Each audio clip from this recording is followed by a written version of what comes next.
एक बार की बात है, चंपक लाल नाम का एक शरारती और साहसिक हास्य चरित्र था।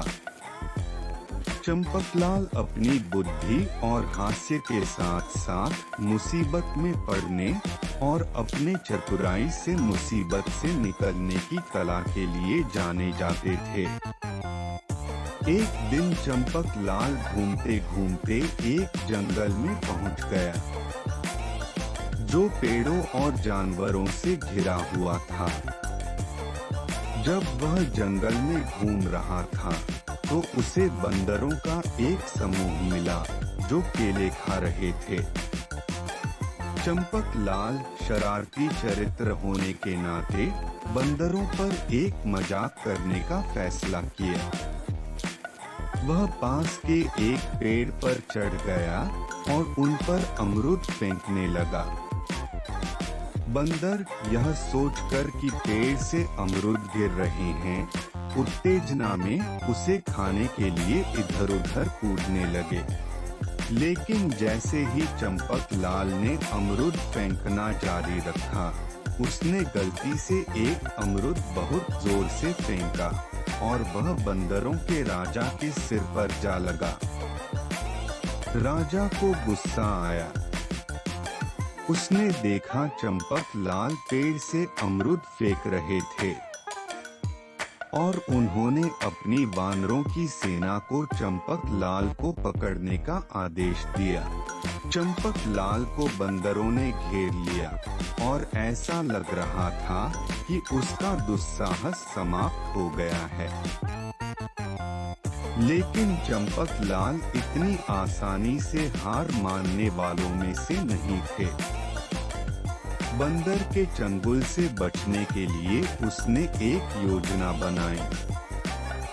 चंपक लाल ने अपनी जेब से एक आईना निकाला और सूरज की तेज रोशनी में रखकर उसका किरण बंदरों मोड़ दिया। सूरज की किरण एंटनी बंदरों की आंखें चंदिया गया और वह ठीक से देख नहीं पाया।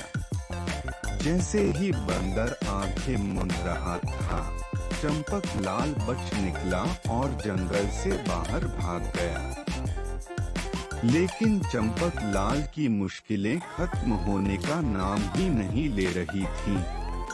उसने जल्द ही खुद को एक गांव में पाया, जहां किसानों के एक समूह के साथ उसकी बहस हो गई।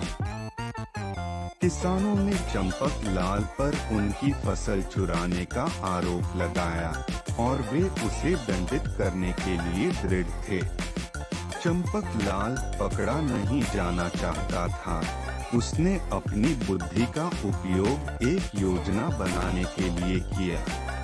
उसने एक बुद्धिमान संत होने का नाटक किया जो भविष्यवाणी कर सकता था। चंपक लाल अजीब हरकत करते हुए मंत्र बड़बड़ाने लगा और किसानों से कहा कि वह चोरों को पकड़ने के लिए एक यज्ञ करेगा और यज्ञ सामग्री लेकर कल आएगा। किसानों ने चंपक लाल की कथित शक्तियों से डरकर उन्हें जाने दिया और चंपक लाल वहां से 9-11 हो गया। चंपक लाल ने अपने साहसिक कार्य को जारी रखा और अपने शरारतों से कभी बाज नहीं आया। चंपक लाल एक के बाद एक दुस्साहस करते रहे, अपनी बुद्धि और हास्य का उपयोग करके मुसीबत से बाहर निकल जाते थे।